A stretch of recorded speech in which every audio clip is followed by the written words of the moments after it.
Hey, good hello, welcome back to Onion Skin.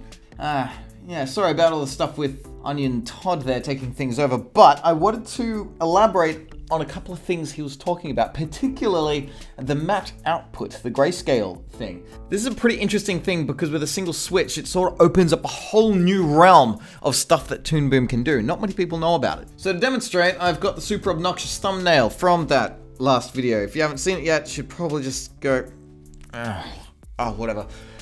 So, with the grayscale plugged into this thing, first it makes it black and white. There's a single switch called the matte output. When it turns on, it does appear like it's just being normal again, but this is actually simply a representation of alpha channels. The darker something is, the more transparent it has become. The brighter something is, the more opaque it has become. So doing this on any kind of shape opens up a lot of interesting opportunities. What I wanted to focus on here is what you can do with a bitmap and the cutter. Typically, a cutter is simply a form of masking. Whatever goes into the right is the source, whatever goes into the left is the mask, the matte, whatever will cut away from the source. If you invert it, wherever the two shapes are crossing over, that's the only thing that's going to be revealed. So it's a pretty yes or no thing. It either is removing stuff or it isn't removing stuff. When it comes to bitmap things, it doesn't really know what to do. You know, this box is simply one solid shape. It doesn't register all the colors inside of it, so when it's being used as a mask of some kind, it's just going to cut away a rectangle. There's no way for us to get to the actual content of the bitmap image. But if you're using a matte output, and it's rendering all of the information in the bitmap as different levels of transparency, well, then you can do things like this.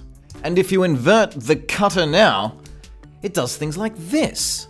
So do you see what's happening there? Things that are lighter are more opaque, things that are darker are more transparent. When it's like this, the stuff that's bright is the stuff that's most eaten away. All of the highlights, things that are purely white, they are completely gone. With it inverted, the things that are bright are the things that are the most revealed. They are therefore more emphasized. So doing this with other shapes is all well and good.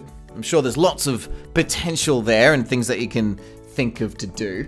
But what would happen if I took this cutter and told it to eat away from itself? Well, look at that, it works. And again, if it's inverted, what we're now left with is a self-made mask of all of the bright areas of this image. Therefore, we can emphasize light. To demonstrate, here's a raw thread of the image just normally, and a glow with nothing else, just a nice bright green glow. Emphasized across the whole thing is, looks like that. It's all washed out. It's pretty intense. Can't really see what's going on.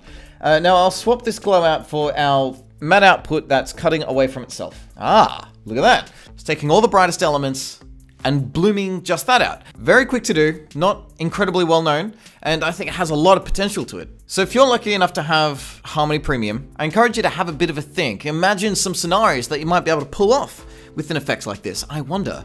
So I hope this is something that was interesting to you. And again, I'm using that annoyingly obnoxious thumbnail. If you haven't seen the video it's from, the link is in the description. I think you'll get a kick out of it if you haven't seen it. Then again, maybe you shouldn't because it's embarrassing. And I apologize. See ya.